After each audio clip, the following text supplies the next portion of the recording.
ओडिया घरर पूजा नीति नियम विषय आज सुंदर वीडियो आम जाना। आपण मैंने धैर्यर सहित भिडियोटी को आगू देखु।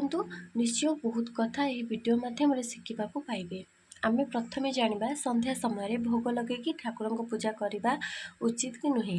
तापर आगू को आहरी अनेक कथा जाना। मंदिर मानक उचित नीति नियम पूजा पाठ होता है। ठाकुर को पूजा करा जाए जेमिति पूजा हेबार नियम रही से नीति नियम अनुसार मंदिर गुड़िक ठाकुर पूजा होता है। आपण मैंने जानी किंतु घरे प्राय समस्ते कौन करती ना सकाळ समय ठाकुर पाखे भोग लगे पूजा करती, आरती करती, फूल दियंती, धूप दीप दियंती। ये सब आम घरे जमी करवा कथा करती। एवं संध्या समय संध्या धूप दीप ये सब देके आरती करा जाए, झुणा दि जाए, ता सहित भजन आमे गाई था, सहित मंत्र उच्चारण करते, भागवत पढ़ी था। ये सब संध्या समय आम करती किंतु प्राय जन संध्या समय भोग लगाते ना। किंतु जो मैंने चाहिए संध्या समय भोग लगेवाई संध्या समय ठाकुर पूजा करके भोग लगे पारे। एथिरे किछि मध्य असुविधा नहीं। किंतु जो मैंने संध्या पूजा करेंगे मन रखु जे संध्या पूर्व ही फूल तोड़ीदवा उचित। जदि बाड़ी में फूल अच्छी प्रत्येक दिन आपण मैंने चाहते संध्या समय पूजा करने ताहले संध्या पूर्व आपण मैंने फूल तोड़ीदेवे। कारण संध्या पर तुलसी पत्र कौन भी फूल फल किंबा पत्र ए सबू तोड़ा उचित नुहे। जो मैंने संध्या समय ठाकुर को पूजा करती से मैंने संध्या पूर्वर सकाळर मौला फूल को बाहर करके सज फूल ठाकुर को सजेकी पुणी संध्या समय से पूजा करती। भोग लगे संध्या समय आपण मैंने ठाकुरंकर जमी संध्या आरती कराए सेमती आरती करेंगे, भोग लगे, फूल भगवान को अर्पण करके संध्या समय पूजा करें। किसी असुविधा नहीं। जो मानक भिडियोटी पसंद आसूची कि शिखा मिलूँ से निहाती भाव में वीडियो को गोटे छोटिया लाइक करने को बिल्कुल भी भूलें नहीं। और कमेंट रे जो मैंने भी जय श्री जगन्नाथ लिखि ना समस्ते दयाकोरी जय श्री जगन्नाथ लिखिदेवे। एबे आसतु प्रथमे जानिबा बजार रे मिलुथबा भोग पैकेट रे ठाकुर को पूजा करबा उचित कि नुहे। पूर्वर आई माँ माने जेजी माँ माने घरे ठाकुर लड्डू तैयारी करके रखुथिले किंबा घरे उखुड़ा मुआ सबू तैयारी करके रखुथिले जहाँ सबू ठाकुर पाखरे भोग करा जाउथिला। माँ आई जेजी माँ माने गाधोईकी परिष्कार होइकी भल लुगा पिंधि ठाकुर मिठा किंबा मुआ सब प्रस्तुत कर रखुथिले ठाकुर काम लगे। आपण मैंने भी देखुथिबे आपण घरे मध्य एमिति होउथिबो। किंतु बजार रे मिलुथिबा भोग पैकेट किपरि तैयारी होछि, केउ पानी रे सब तैयारी होछि, कोइ माने तैयारी करछंती गाधे कि तैयारी करछन ना नाही, सेमिति माने उखुड़ा भोग कर दैछंती। आमे तो से सब जानिने ना। तो तथापि समस्त प्राय जेहेतु बाहर एवं रोचंती से माने कौन कर निजे भोग प्रस्तुत कर पारना किसी असुविधा बा सुविधा किसी ना बोली से प्राय समस्ते भोग पैकेट किनिकी प्रत्येक दिन पूजा करती। फल पूजा करवा कि निज घरे निजे घरे ठाकुर भोग प्रस्तुत करके पूजा करने उचित। प्रत्येक दिन जमी गोटे प्रकार भोग न लगाई अलग अलग भोग लगेले भल। कहीं आमको जमी प्रत्येक दिन गोटे तरकारी खावाई भल लगी न थाए ठीक से हीपरी ठाकुर को गोटे प्रकार भोग लगेगा प्रत्येक दिन उचित नुहे। घरे भोग प्रस्तुत कर भोग लगेगा सबुठारु भल।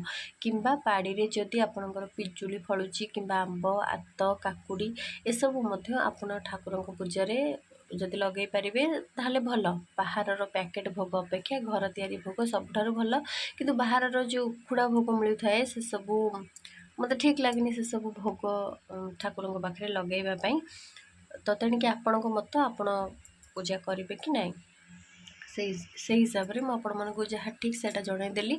तापर आसतु जाना क्यों मैंने ठाकुर को पूजा करेंगे ना, क्यों मैंने करती ना।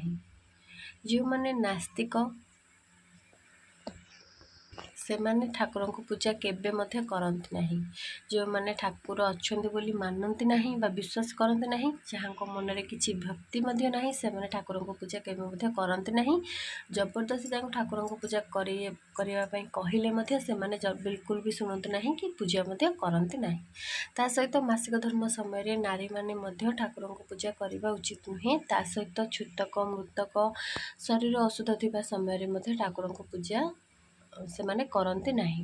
ତା ସହିତ ଚରିତ୍ରହୀନ ଲୋକମାନେ, ସେ ନାରୀ ହୁଅନ୍ତୁ କିମ୍ବା ପୁରୁଷ ହୁଅନ୍ତୁ, ଏ ପ୍ରକାର ଲୋକମାନେ ମଧ୍ୟ ମା ତୁଳସୀଙ୍କୁ ଜଳ ଅର୍ପଣ କରିବା, ଠାକୁରଙ୍କର ପୂଜା କରିବା ଏସବୁ ମାନେ ଠିକ୍ ନୁହେଁ। ଖାସ୍ କରି ତୁଳସୀଙ୍କୁ ଜଳ ମଧ୍ୟ ଅର୍ପଣ ସେମାନେ କରିବା ଉଚିତ ନୁହେଁ, କାରଣ ମା ତୁଳସୀ ହେଉଛନ୍ତି ପବିତ୍ର ସତୀ ନାରୀ।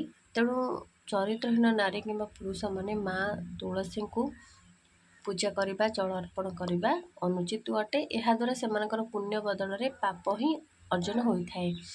ମା ଏହାଦ୍ୱାରା ରାଗିଯାଆନ୍ତି। ହଁ, ଯଦି ଏମିତି କେହି ବ୍ୟକ୍ତି ଅଛନ୍ତି, ଯଦି ସେ ଚାହୁଁଛନ୍ତି ଆଗକୁ ମାନେ ସୁଧୁରିବା ପାଇଁ, ତାହେଲେ ଯଦି ସେ ଠାକୁରଙ୍କ ପୂଜା କରୁଛନ୍ତି, ମା ତୁଳସୀଙ୍କୁ ଜଳ ଅର୍ପଣ କରୁଛନ୍ତି, ତା ପରଠାରୁ ସେ ସଂକଳ୍ପ ନେବେ ଆଉ ସେସବୁ କାମ କରିବେ ନାହିଁ, ଆଗକୁ ଭଲ କାମ କରିବେ, ତାହେଲେ ଯାଇ ଠାକୁରଙ୍କ ପୂଜା କଲେ ତାଙ୍କୁ ଉଚିତ ଫଳ ମିଳିପାରିବ ବା ଠାକୁର ତାଙ୍କୁ ନିଶ୍ଚୟ କ୍ଷମା କରିଦେବେ। କାରଣ ଠାକୁର ସମସ୍ତଙ୍କୁ କ୍ଷମା କରିଦିଅନ୍ତି।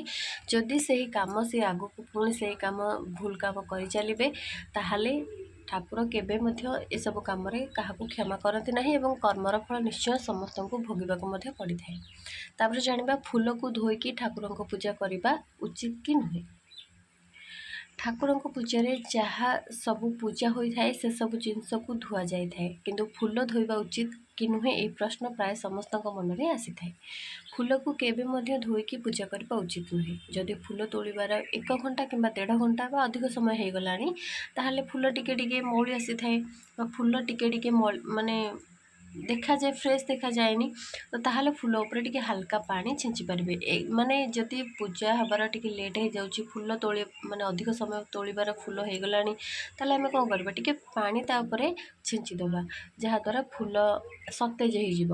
ତ ଫୁଲକୁ ସତେଜ କରିବା ପାଇଁ ଆପଣମାନେ ପାଣି ଛିଞ୍ଚିଦେବେ, କିନ୍ତୁ ଫୁଲକୁ ସମ୍ପୂର୍ଣ୍ଣ ଭାବରେ ଧୋଇକି ଫୁଲ ପୂଜା କେବେ ବି କରାଯାଏ ନାହିଁ, ତା'ର ବାସ୍ନା ଚାଲିଯିବ।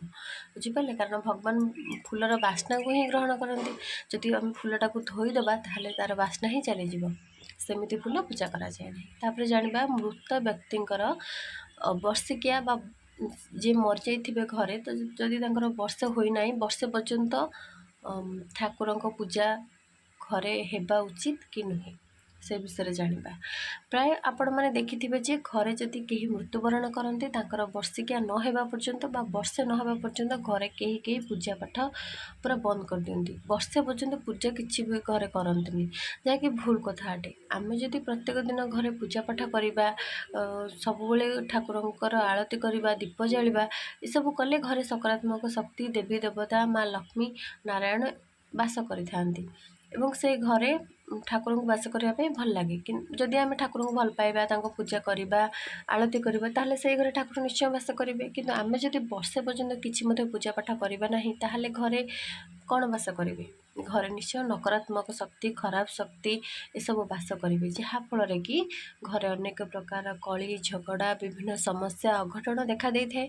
ହଁ, କିଛିଟା ସାମାଜିକ ଚାଲିଚଳଣି ଅନୁସାରେ ପୁଅ ବୋହୂ ଯେଉଁମାନେ ପ୍ରେତ ମୁଣ୍ଡେଇଥାନ୍ତି ବୋଲି କୁହନ୍ତି, ବା ଯେଉଁ ପୁଅ ଶବଦାହ କରିଥିବେ, ତ ସେ କ'ଣ କରନ୍ତି ନା, ସେଇ ପୁଅ ବୋହୂ ବର୍ଷେ ପର୍ଯ୍ୟନ୍ତ ମନ୍ଦିର ନ ଯାଇପାରନ୍ତି। ଯେହେତୁ ସାମାଜିକ ଚାଲିଚଳଣ ହିସାବରେ ଅଛି, ଆମକୁ ତ ମାନିବାକୁ ପଡ଼ିବ। କିନ୍ତୁ ଘର ଠାକୁରଙ୍କୁ ପୂଜା କରିବାରେ କିଛି ମଧ୍ୟ ଅସୁବିଧା ନାହିଁ। ଆମେ ଯେହେତୁ ସମାଜରେ ରହୁଛନ୍ତି, ସମାଜର କିଛି ନିୟମ ଆମକୁ ମଧ୍ୟ ମାନିବାକୁ ପଡ଼ିବ। କିନ୍ତୁ ତା ମାନେ ନୁହଁ ଯେ ଘରେ ଆମେ ବର୍ଷେ ପର୍ଯ୍ୟନ୍ତ ଘର ଠାକୁରଙ୍କ ପୂଜା ବନ୍ଦ ରଖିବା। ଯିଏ ତ ଯିବାର ଥିଲା ସେ ଚାଲିଗଲେ, କିନ୍ତୁ ଆମେମାନେ ମଧ୍ୟ ଠାକୁରଙ୍କ ଭଜନ କୀର୍ତ୍ତନ ଏସବୁ କରିବା, ପୂଜା କରିବା ବର୍ଷେ ପର୍ଯ୍ୟନ୍ତ ବନ୍ଦ କରିବା ଉଚିତ ନୁହେଁ। ଆମେ ଏସବୁ ଯେତେ କରିବା ତାଙ୍କ ପାଇଁ ଭଲ ଏବଂ ଆମ ପାଇଁ ମଧ୍ୟ ଭଲ। ତାପରେ ଜାଣିବା ଭଡ଼ା ଘରେ ଠାକୁରଙ୍କୁ କିପରି ପୂଜା କରିବା ଉଚିତ। ଭଡ଼ା ଘରେ ଠାକୁରଙ୍କୁ ପୂଜା କଲେ ହେବ କି ନାହିଁ? ପୂର୍ବରୁ ପ୍ରାୟ ସମସ୍ତେ ବାହାରକୁ ଯାଉନଥିଲେ, ଅଧିକ ପଇସା ବି ଇନକମ୍ ବା ରୋଜଗାର ବି କରୁନଥିଲେ। କିନ୍ତୁ ଏବେ ତ ପ୍ରାୟ ଯେହେତୁ ଯୁଗ ଡେଭଲପ୍ ହେଲାଣି, ପ୍ରାୟ ସମସ୍ତେ ନିଜ ନିଜ ଗାଁରେ ଆଉ ରହିବାକୁ ପସନ୍ଦ କରୁନାହାନ୍ତି। ବର୍ତ୍ତମାନ ପ୍ରାୟ ସମସ୍ତେ ବାହାରକୁ ଯିବାକୁ ପସନ୍ଦ କରନ୍ତି ଏବଂ ସହରକୁ ଯାଇ କାମ କରି ଅଧିକ ପଇସା ରୋଜଗାର କରିବା ପାଇଁ ଚାହାନ୍ତି। ସେଥିପାଇଁ ବାହାରେ ରହିବାକୁ ପଡ଼େ। ବାହାରେ ତ ଘର ନଥାଏ ନା, ଗାଁରେ ତ ଘରେ ଥାଏ।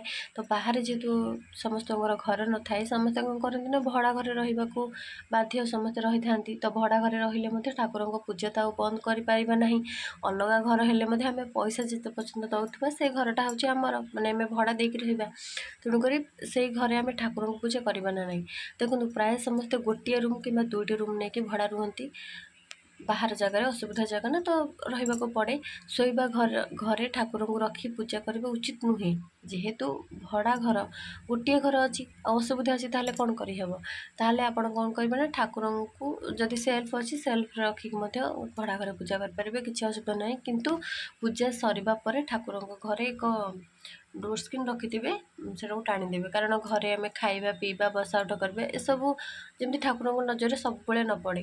ତାପରେ ରୋଷେଇବାସ ହୁଏ, ପିଆଜ ସ୍ମେଲ୍ ଏସବୁ ଯାଏ ନା, ତ ସେସବୁ ଭଲ ନୁହେଁ। ତ ଡୋର୍ ସ୍କ୍ରିନ୍ଟା ଟାଣିଦେବା ହିଁ ସବୁଠାରୁ ଭଲ।